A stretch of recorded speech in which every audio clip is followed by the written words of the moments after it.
Hello stampers, this is Yana Smakula for My Favorite Things. Welcome back for another video tutorial.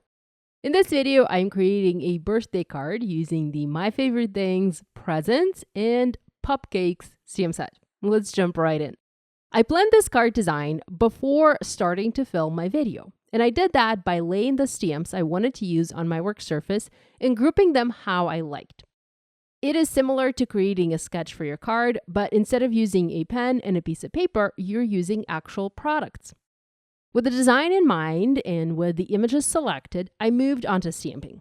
I used my Mini Misty stamping tool, a 130-pound white smooth cardstock, and stamped images in Memento Tuxedo Black ink. It is an alcohol marker-friendly ink, and since I'll be coloring these images using alcohol markers, I needed to make sure I used the correct type of ink. Next, I pulled out my Olo markers. I'm really enjoying these lately, and I did simple coloring, as usual, to bring these images to life. I went with light, warm gray to color the dog and the cat. I basically outlined the images using the light gray, and then I used an even lighter gray to blend the color into white. So my animals are going to be white with just some slightly darker gray fur on the paws of the dog, and then some brown spots on the cat. I used a pale red to add color to the inside of the ears, to the tongue, and to create blush on their cheeks.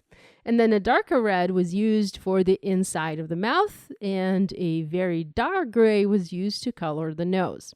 You can also use black here if you want. I colored the kitty in the same way, with the exception of adding brown marks. I colored the ears brown, added brown stripes to the tail, and then some brown spots to the legs and to the body. Next, I used yellow, green, and pink to color the pennants. So just two colors for each pennant, a light and a slightly darker shade of that same color to add color variation and some shading. So I have a yellow, a green, a pink, and then another yellow pennant. And that's basically the color combination for my card today. I used the same colors to color the streamers and then also the balloons. So again, pink, green, and yellow. Now, there are coordinating dies available for this stamp set, allowing you to cut every single image out, including the streamers. And of course, I used mine to do just that. Highly recommend getting the die set. You will be able to create so much more with these stamps if you have the dies. Next, I worked on the background for my card. Now, I knew I wanted to create something bright and colorful because I already had pretty neutral colored animals. So I started with a sheet of bright pink cardstock. Now, I didn't want to have just a plain sheet of color. I needed to add something to it, and I was able to do that using the colorful confetti background stamp from My Favorite Things. It is a brilliant stamp, although it doesn't look like much at first. But once you start stamping, you can create some absolutely unique and fun and colorful backgrounds. Now, you would typically stamp this in multiple colors of ink on white background, but since I already have a colorful background here, since I'm using pink cardstock, I stamped this stamp in watermark ink. So I'm creating a tone-on-tone background.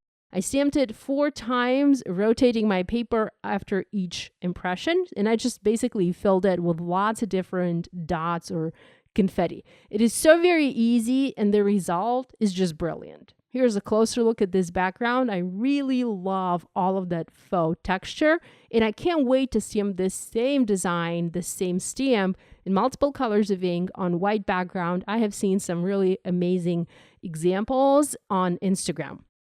Next, I needed to create a sentiment for my card, and I used a banner die along with a stamped sentiment for that. Now, the banner was cut using It's a Banner die set. I cut it from 3 shades of green cardstock, so dark, medium, and light. And next, I picked a sentiment from the Banner Day Celebrations stamp set. This stamp set coordinates with the die set, with the banner die. And I heat embossed my sentiment in white embossing powder. I didn't want to add any black here, so that's why I went with white. I first treated my paper with an anti-static powder. I inked up the stamp with watermark ink. I added white embossing powder over the stamped image, and I heat set it. Now, my mistake here was to use a fine white embossing powder instead of regular, but it all worked fine in the end. The banner die creates various color banners for your cards, and you can have, one or multiple banners depending on your sentiment. I needed just one banner here, and this banner also helped ground my scene. As you'll see, I have my animals sitting on the banner. Without the banner, they were just floating in the air. Now, to assemble the banner, I used foam adhesive squares for the heat embossed part, and then foam mounted that over the main die kit. Next, I used glue, and I glued the dark green die kit pieces, so I did not pop these up. Now, did I mention how much I like this set? I love how this allows me to create a dimensional banner with, various falls, and how I'm able to use various shades of cardstock to also add dimension with the help of cardstock. So I not only have actual physical dimension, but the illusion of dimension by using different shades of paper. Okay, moving on. I have already adhered my background to an A2 side folding card base. So my card base is white and I have the pink on the front of the card.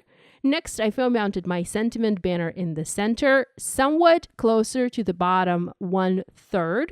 Next, I added my animals on top. I added the hot air balloons and the pennants. I have them overlap the balloons a little bit. I have foam adhesive added to the back of each of these elements, so everything is popped up on my card. I love to add dimension when I'm making cards. There's hardly anything ever adhered flat. And lastly, I added the streamers, and that finished my card. I didn't show this on camera, but I also used a white jelly roll pen, and I drew some white highlights on some of the elements. This always adds such a fun look, and I absolutely love the result. I hope you enjoyed this video and you will give this idea a try. If you do, please share online and tag us on social media. We always enjoy seeing what you guys are making. Subscribe now and hit that bell icon not to miss any new card making tutorials. Thanks for spending time with me today. Love you guys, and I'll see you next time.